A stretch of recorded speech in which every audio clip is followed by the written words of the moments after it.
সালামু আলাইকুম বন্ধুরা, আমি হাসান, আল্লাহর ক্ষুদ্র একটা বান্দা। তবে আপনাদের কিছু কথা বলতে চাই আর কি।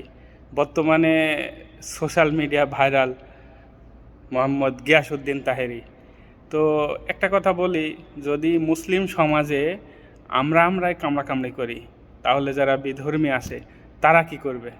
তারা মানে কি ভাববে মুসলিমদের প্রতি? যে এরা নিজেরাই যদি ঠিক নেই, তো এই ধর্ম কিভাবে ঠিক হবে, বা এই ধর্মে আমরা কিভাবে যাব? আমার মন্তব্য থেকে আমি বলছি, আমি একটা মানে ক্ষুদ্র বান্দা আল্লাহর।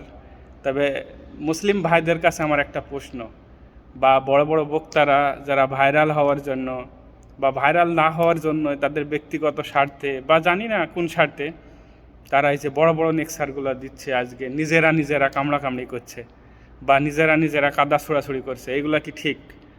এগুলো আমরা যে সাধারণ জনগণ আছি, আমরা ইসলাম সম্পর্কে আমাদের পরিপূর্ণ জ্ঞান নেই যাদের, তারা আজ কী করবে? তারা কোনটা মেনে নেবে? আমার অনুযায়ী আমি একটা কথা বলতে চাই। নবী করিম সাল্লাল্লাহু সাল্লাম 40 বছর পরে নবুয়ত পেয়েছে, বা আগে নবী ছিল, আলহামদুলিল্লাহ, আল্লাহ পাকি ভালো জানেন। বা কোরআনে বা হাদিসে অনেক কিছু আছে এই বিষয়ে। আমি যেটা বলতে চাই সেটা হচ্ছে, আমরা হজরত মুহাম্মদ সাল্লাল্লাহু সাল্লামের উম্মত, তিনি শেষ নবী সাল্লাল্লাহু আলাইহি সাল্লাম। তো এটা তো আমরা জানি, এই বিশ্বাসের উপরে, এই আকিদার উপরেই তিনার সুন্নতগুলো আমরা সঠিকভাবে পালন করতে পারিনি। তিনি বলেছে 5 ওয়াক্ত নামাজ কায়েম করতে, 5 ওয়াক্ত নামাজ আমরা পড়তে পারিনি।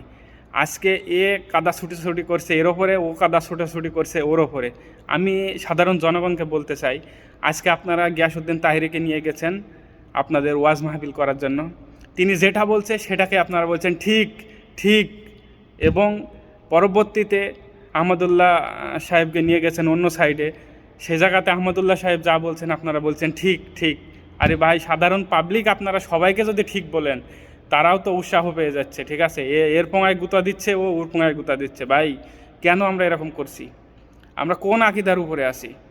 আজকে গিয়াসউদ্দিন তাহেরি আকিদা করছে।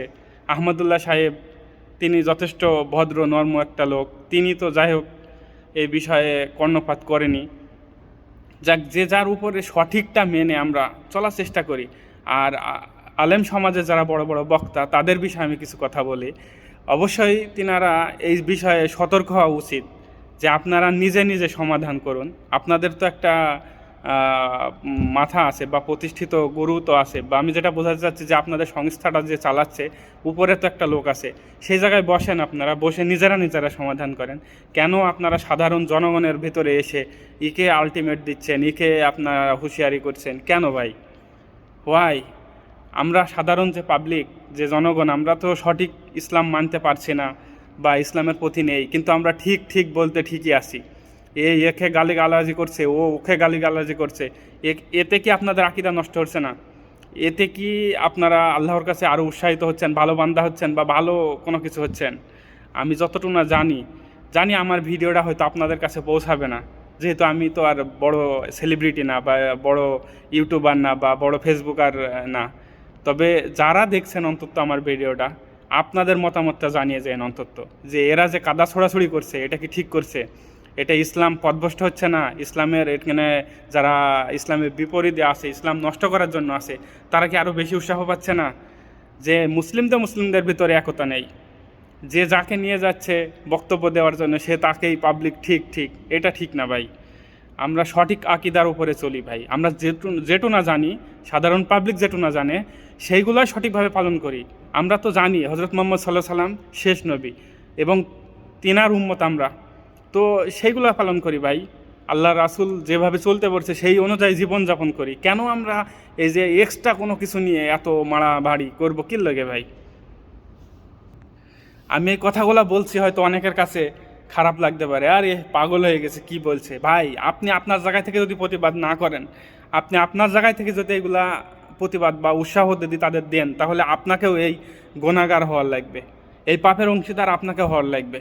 তো আপনি একটা মুসলিম হিসাবে অন্তত একেও সাপোর্ট দেন না, ওকেও সাপোর্ট দেন না, দেখেন এরা নিজেরাই ঠিক হয়ে যাবে। আজ আপনারা একে উৎসাহ দিচ্ছেন, ওকে উৎসাহ দিচ্ছেন, যার কারণে আলেম সমাজের লোকজনগুলাও এরা উৎসাহিত হচ্ছে। এরাও ভাইরাল হওয়ার চেষ্টা করছে যে যার মতো বক্তব্য দিয়ে। ভাই আমি একটা কথাই বলতে চাই, আমি যতটা না বুঝি, আমি হয়তো 5 ওয়াক্ত নামাজ কালাম সঠিকভাবে পড়তে পারি কি জানি না, কোরআন না হাদিস ভালোভাবে হয়তো জানি না, তারপরেও আপনার কাছ থেকে আপনি একটু অন্তত সতর্ক হন যে সবকে এত কিছু মানতে পারছি না, আল্লাহ রাসূল যেগুলো বলে গেছে এইগুলোই আমরা করতে পারছি না, অথচ তিনি আগে নবীয়ত পেয়েছে কিনা, নবী ছিল কিনা, এত আমাদের কর্ণপাত করার তো দরকার নেই। এইটুকু তো আমরা জানি হজরত মুহাম্মদ সাল্লাল্লাহু সাল্লাম তিনি শেষ নবী এবং আমরা তার উম্মত, এবং তার সুন্নতগুলাই আমরা পালন করতে পারিনি। তিনি যে বলে গেছেন, মৃত্যুর আগ পর্যন্ত বলে গেছেন যে আর সলাত, এই সালাত, এই নামাজই আমরা পড়তে পারিনি। আজ আমরা একে ওকে উৎসাহ দেওয়ার জন্য ভাই বাস নেওয়ার জন্য প্রস্তুত হয়ে আছি। আল্লাহ সকলকে সঠিক বুঝ দান করুক। আর একটাই কথা বলতে চাই, এই ভিডিওটা শেয়ার করে দিন, অন্তত তিনাদের মধ্যে যে বড় বড় আলেমগুলার কাছে যেন অন্তত পৌঁছে যায়।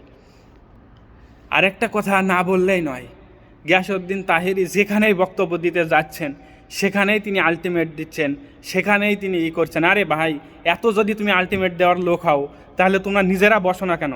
কেন পাবলিকের সামনে সার্কুলার দেওয়ার কী প্রয়োজন? এগুলা পাবলিকের সামনে এত উৎসাহিত হওয়ার কোনো কিছু নেই তো এখানে তিনাকে ডাকো। আল্লাহ এবং আল্লাহ রাসূল বলেছেন এক মুসলিম অপর মুসলিমকে চোখ রাঙাতেও নিষেধ করেছেন, আর আপনারা কি করছেন? কলা ধরে টানাটানি করছেন কেন ভাই? আপনারা এক জায়গায় বসেন না, নির্দিষ্টভাবে আপনারা নিজেরা সমাধান করুন।